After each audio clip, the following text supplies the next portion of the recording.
Ganz Deutschland redet über ein Wort, das eigentlich nach Hoffnung klingen soll: Freiheit. In den Programmen wird es als Eigenverantwortung verkauft, die schöne Geschichte vom Bürger, der sein Glück endlich selbst in der Hand hat. Aber bekommt man hier wirklich ein Geschenk oder wird man in Wahrheit einfach nur aus der Gemeinschaft entlassen? Während in den Talkshows geredet wird, zieht sich der Staat leise zurück. Man nennt es Freiheit, um nicht sagen zu müssen, dass man die Sicherheit für die Menschen gerade Stück für Stück abbaut. Am Ende bedeutet diese Freiheit oft nur eines: Man steht verdammt nochmal allein im Wind. Zusammenhalt wird zur Last erklärt, die man über Bord wirft, damit die Kasse wieder stimmt. In dieser Welt zählt nur, was sich in Cent und Euro messen lässt. Hinter der Fassade vergräbt man sich in Bergen aus Papier und Berechnungen.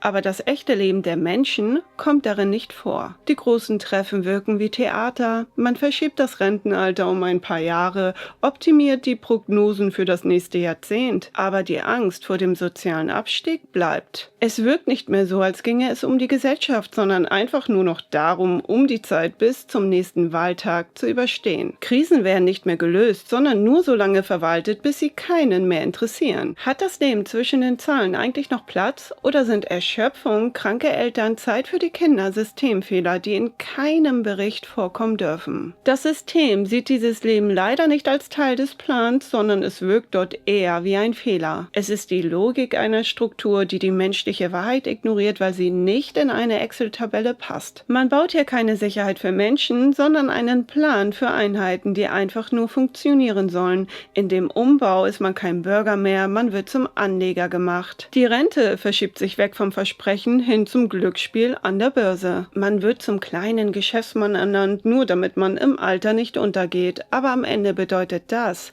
eigene Überleben hängt davon ab, dass irgendwo auf der Welt eine gefühllose Gewinnmaschine immer weiterläuft. Besonders deutlich wird das bei der Basisabsicherung. Das Wort soll Halt versprechen, aber in einem der reichsten Länder der Welt bedeutet Basis oft nur gerade nicht so verhungern. Scheinbar zählt der saubere Datensatz mehr als ein Leben in Würde. Aber wenn der Urlaub mit Freunden oder auch das Geschenk für die Enkel als Luxus gelten, dann ist das ein Plan, der die Menschen einsam macht. Die Basis ist keine Stütze, sie wirkt wie eine Mauer, die man immer höher baut, damit man die Verlierer des Marktes nicht mehr sieht. Die Armut wird so sauber verwaltet, dass sie in der Statistik niemanden mehr stört. Wenn das ganze Leben nur noch eine Kennzahl ist, dann wird der Mensch zu einem Fall, den man technisch abarbeitet. In den Büros herrscht die Ruhe der Ordnung, während draußen die Würde derer, die das Land aufgebaut haben, langsam verschwindet. Es wird als Fortschritt verkauft, dass jeder seinen eigenen Rettungsplan entwerfen soll. Aber was soll ein Mensch entwerfen,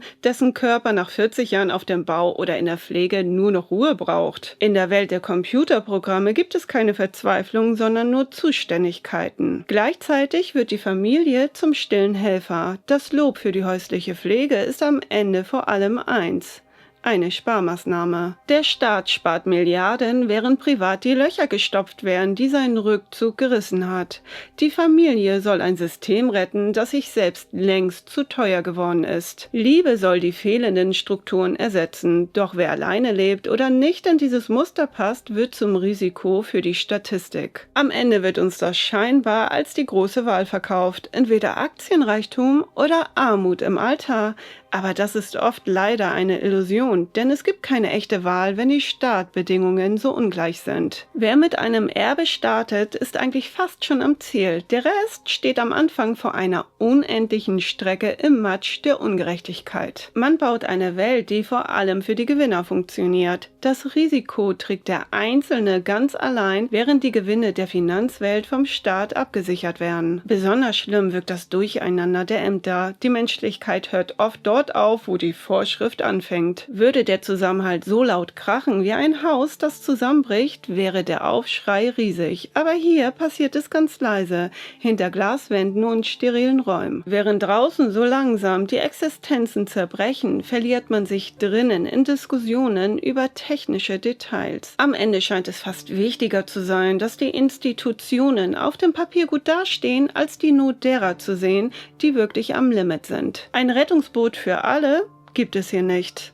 Wer ab jetzt untergeht, ist scheinbar selbst schuld. Das wird zur reinen Privatsache erklärt und genau mit dieser Privatisierung des Leids stirbt leider auch das Gefühl, dass wir eigentlich zusammengehören. Vielleicht liegt das Problem gar nicht in einer bewussten Härte, sondern in der Art, wie heutzutage nach Lösungen gesucht werden. Es wurde gelernt, die Welt in Zahlen zu fassen, um sie beherrschbar zu machen, doch dabei ist etwas Entscheidendes abhanden gekommen. Am Ende steht nämlich der Einzelne allein da, während die Zahlen in der Liste einfach so weiterlaufen, als wäre nichts gewesen. Vielleicht wurde das soziale Ende auch so sauber abgewickelt, dass die Verwaltung fehlerfrei bleibt. Ein Erfolg auf dem Papier, während das echte Leben aus der Rechnung fällt. Es ist der endgültige Sieg der Tabelle über den Menschen.